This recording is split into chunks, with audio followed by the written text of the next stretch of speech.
warahmatullahi wabarakatuh. Bismillahirrahmanirrahim. Alhamdulillahi rabbil alamin. Wa bihi nasta'inu ala umuri dunya waddin. Wassalatu wassalamu ala sayyidil anbiya'i wal mursalin, sayyidina wa maulana Muhammad sallallahu alaihi wa ala alihi wa sahbihi wa sallam ajma'in. Subhanallah, alhamdulillah, wa la ilaha illallah, Allahu akbar, wa la hawla wa la quwata illa billahil aliyyil azim. Adada kulli harfin kutiba wa yuktabu abadal abidin wa dahrad dahirin. Subhanaka la ilma lana illa ma 'allamtana innaka antal alimul hakim. Nawaitu ta'alluma wa ta'lim wan naf'a wal intifa' wal mudzakarata wat tadhkir wal ifadata wal istifadah wal hatha la tamassuki bi kitabillahi wa sunnati rasulihi wa du'a ilal huda wa dilala alal khair ibtigha'a wajhillahi wa mardatihi wa qurbihi wa thawabihi min Allah ta'ala. Qala al-musannifu rahimahullah wa nafa'ana bihi wa amikum fid darain amin. Wa yustadallu ala imaratil qalbi wa istinaratihi bi thalathati asya'. Al-awwalu khasyatullah bil ghaib wahia an tahjuzahu an maharimillah haitsu la yaraka illallahu ma'al amni minal iftidah indan nas. Wa thani an la tubali kaifa takunu indal khalq idza kunta indallahi mardiya. Atsalits an la tubali bima dhahaba minad dunya idza kana ad-dinu salima. Wa yustadalu, dan menjadi tanda bukti petunjuk, ala imaratil qalbi, atas kemakmuran hati seseorang, wastinaratihi, dan bercahayanya, bisalasati asya, dengan 3 hal. Dikatakan hati itu makmur, hati itu bercahaya kalau ada 3 hal tersebut. Kalau kosong dari 3, tidak dikatakan hati itu makmur atau bercahaya atau bersinar. Di pertemuan kita sebelumnya dijelaskan bahwa manusia itu diperintahkan untuk menjaga, menghalangi, mencegah anggota badannya secara keseluruhan dari perkara-perkara yang melanggar.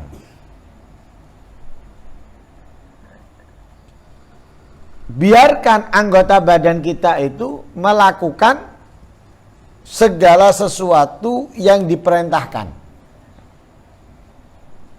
Karena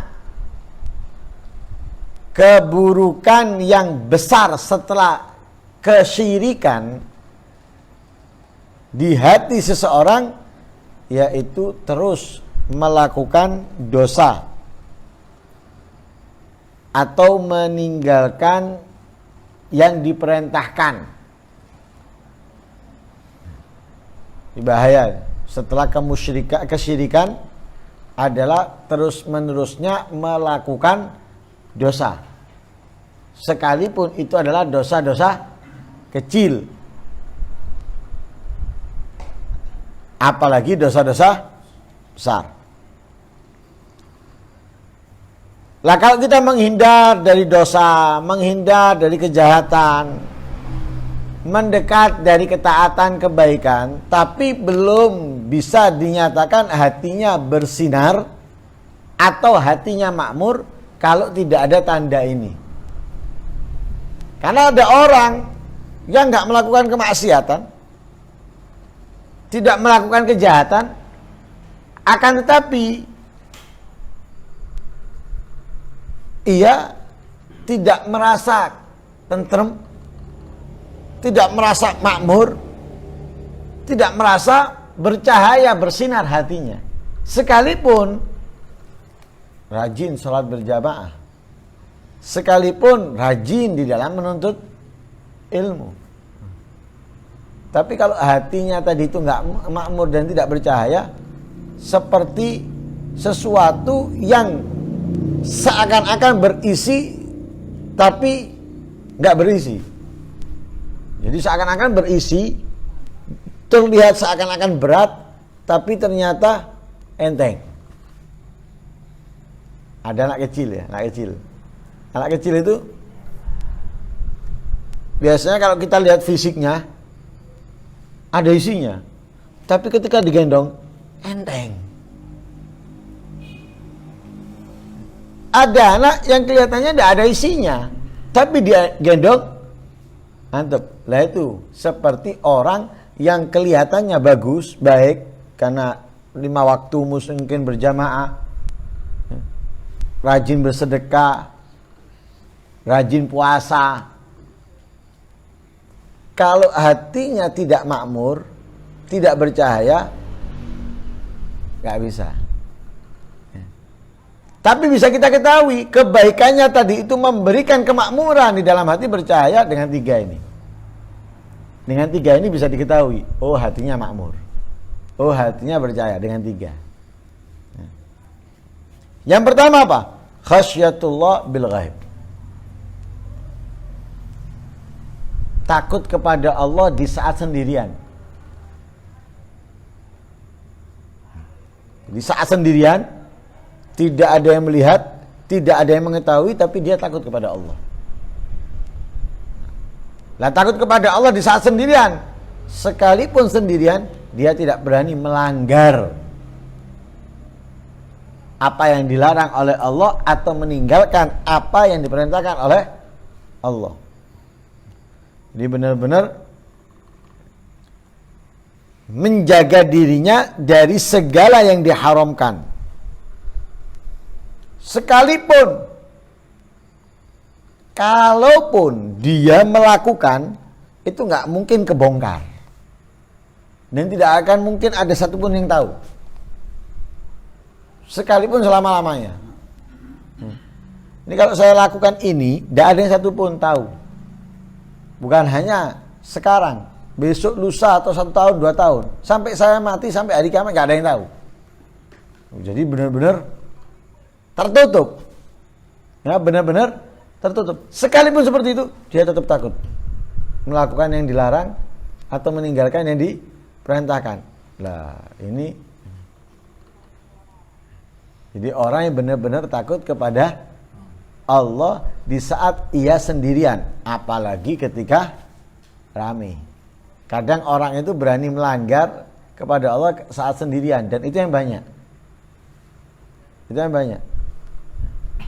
Kalau terang-terangan, ya ada, tapi dibandingkan yang sendirian banyak. Kenapa? Yang sendirian itu bukan hanya orang awam, mungkin orang yang berilmu pun melakukan. Kalau yang terang-terangan itu kan kebanyakan orang awam, terang-terangan. Memang apa? Jahil, orang yang bodoh, atau memang kurang beriman. Tapi kalau yang sendirian, terkadang orang alim melakukan. Kenapa? Tidak ada orang, dia melakukan karena sifat manusiawi.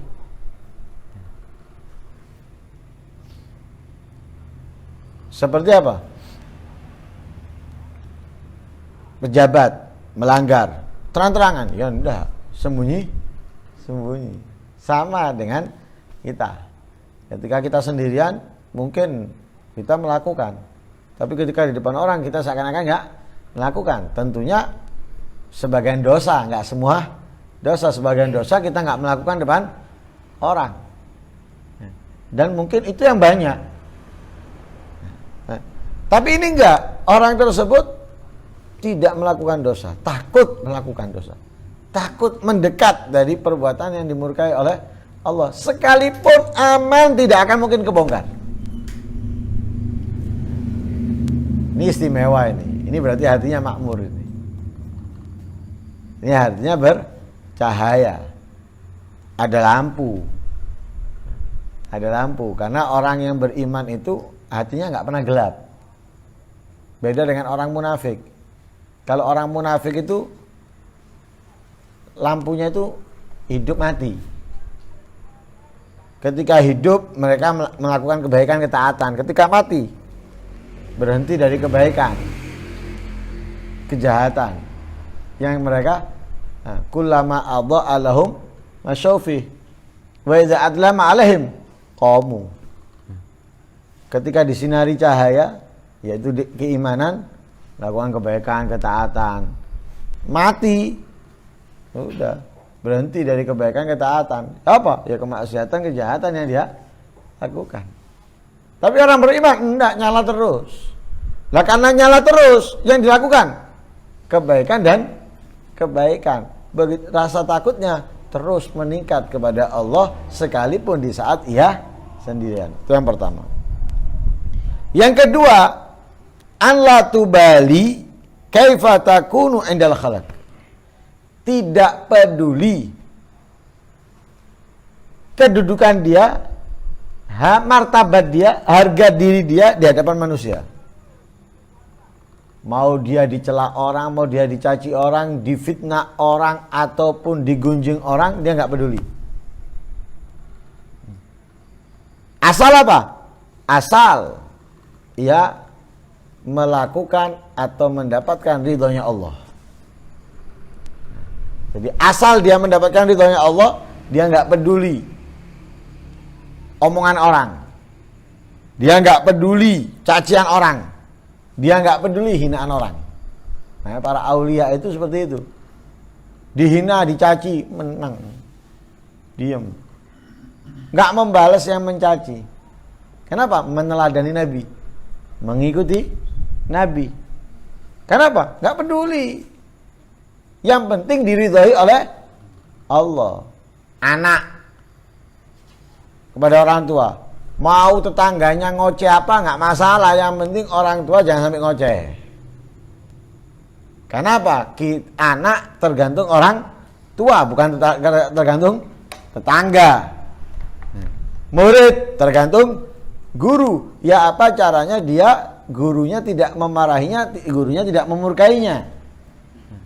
Walaupun orang lain mencacinya, menghinanya, memurkainya, nggak masalah. Yang penting jangan sampai guru. Berarti dia menjaga dari perbuatan-perbuatan yang dapat mengundang murkanya guru. Istri juga gitu, jaga daripada perbuatan-perbuatan yang membuat suaminya murka. Mau orang lain menghinanya, mencaci, nggak masalah. Yang penting suamiku senang. Misalnya dia dandan untuk suaminya. Orang ngomong, kok badut kan dandan kayak ngono. Nggak tambah elek. Tapi suaminya senang. Kalau kamu seperti ini terus, wah, nggak kerasan saya di luar, kerasan di rumah. Loh, suaminya seneng. Wah, istri yang baik, nggak peduli dengan omongan orang, mau diwara kayak badut, mau kayak apa, nggak urusan. Yang penting suamiku seneng. Lah mereka juga gitu. Hatinya yang makmur, hatinya yang bersinar, nggak peduli. Mau orang semuanya murka, nggak seneng, nggak masalah. Yang penting dia di dalam perbuatan yang mengundang atau mendapatkan ridhonya Allah. Yang ketiga, Allah tubali bima dhahaba minad dunya idza kana ad-dinu salima. Dia tidak peduli apa yang hilang daripada dunia kalau agamanya selamat. Hartanya hilang, dia nyantai. Jabatannya hilang, tenang. Bangkrut pekerjaannya, biasa. Selama agama tetap. Keislaman, keimanannya masih tetap, dia nggak peduli yang lain. Mau dari punya duit miliaran sampai nggak punya sama sekali, nggak masalah. Yang penting masih punya Islam dan iman. Mau harta, tanahnya, motornya, mobilnya hilang, nggak apa-apa. Selama Islam, iman masih ya miliki, dia nggak peduli yang lain, nggak apa-apa. Karena apa? Itu semuanya adalah plus. Intinya adalah Islam dan iman. Nah, adapun plusnya hilang, nggak masalah. Yang penting intinya jangan sampai hilang. Seperti apa? Modal dalam usaha. Nggak untung nggak apa-apa. Yang penting modal balik. Jangan sampai wis nggak untung modalnya hilang. Nah ini gitu, modalnya Islam dan iman. Keuntungannya nggak apa-apa hilang. Yang penting modal ada. Kenapa? Dengan modal dia bisa menjadi selamat. Dengan modal dia bisa menjadi beruntung. Tapi kalau ngejar untung menghilangkan modal, nggak sukses. Nggak ada orang sukses. Modal hilang untung tok nggak ada. Orang untung itu karena apa? Modalnya terus bertambah. Terus bertambah modalnya, terus bertambah, baru bisa dikatakan dia orang. Tapi kalau modalnya berkurang, nggak mungkin usahanya meningkat. Nah berarti Islam dan iman yang mesti menjadi modalnya yang utama. Loh, dia nggak peduli, hartanya hilang nggak peduli, jabatannya hilang nggak masalah. Yang penting intinya tadi itu Islam dan iman masih ya miliki. Nah 3 ini tanda kemakmuran hati. Takut kepada Allah di saat sendirian, tidak peduli orang mau membencinya, orang mau memurkainya, selama dia mendapatkan ridhonya Allah. Tidak peduli yang hilang daripada dunia dalam kehidupannya, selama Islam dan iman masih ia miliki. Wa adbat hadhil asya tadullu ala kharabil galab wa dhulmatih. Lawan daripada 3 ini adalah tanda kebobrokan hati atau kerusakan hati, begitu juga kegelapan. Hadfun mansub la tazalu turma ilai sihamul khawatir. Gawang yang terbuka itu akan selalu apa? Dilempar kepada gawang tersebut panah-panah atau busung-busung yang bisa merusak. Selama gawang itu terbuka, berarti apa? Ada kemungkinan bola datang. Kalau gawangnya ditutup, mana ada pemain mau nendang ke gawang yang tertutup? Tidak mungkin. Karena gawangnya terbuka, maka pemain itu menendang. Kan gitu, menendang. Jadi selama gawang terbuka, mau nggak mau, bola akan datang. Sama, selama ada keimanan, keislaman, ketakwaan, yang merusak itu akan selalu datang. Akan selalu menyerang. Karena itu hati berubah-ubah. Sekarang kuat, besok agak berubah. Sekarang semangat, besok agak kendor, agak lemes. Sekarang hasrat untuk meningkatkan ketaatan, 1 minggu, 2 minggu mulai agak malas, merasa jenuh. Kenapa? Itu tadi, segala sesuatu yang menggerogoti terus datang. Seperti kayu, ada rayap, ya akan terus diserang, akan terus menyerang. Rayap akan terus menyerang kayu. Sama, rasa berani atau peduli dengan makhluk itu akan terus menghampiri seseorang. Merusak apa? Merusak yang ia miliki daripada kemuliaan dan keistimewaan. Karena itu hati itu terbagi 4. Rabbani, malakiyun, nafsiyun, syaitaniyun. Katakan Rabbani. Rabbani ini berarti sudah lepas dari dunia secara totalitas. Begitu juga malaki. Malaki ini diibaratkan seperti malaikat. Ada nafsani, nafsu yang masih berantem antara ketaatan dan keburukan. Atau syaitani yang lebih condong kepada keburukan dan kejahatan. Wa katsiran ma yaltabisu ba'dhuha ba'din. Lah, 4 ini terkadang serupa satu dengan yang lain. Ada apa ya? Membuat kebimbangan kepada orang-orang yang wa minal farqi bainahuma, di antara perbedaan di antara keduanya, anna rabbani wal malaki yakumani bidzikrillah. Yang rabbani dan malaki itu bisa hidup ketika ingat kepada Allah. Wa bihi yad'uf asyaitani. Kalau ingat Allah, zikir, maka yang syaitani itu akan melemah. Wa bidzikril maut yad'ufu nafsani. Kalau kita ingat mati, yang nafsani itu akan melemah. Berarti supaya melemahkan yang nafsani dan syaitani, kita harus banyak berzikir, juga banyak ingat mati sebagaimana yang dianjurkan oleh Allah dalam ayat Al-Quran ataupun Nabi Muhammad di dalam hadisnya. Karena kalau enggak, yang malaki, rabbani dan malaki itu akan kalah dengan yang nafsani dan syaitani. Kenapa? Penguatnya hilang.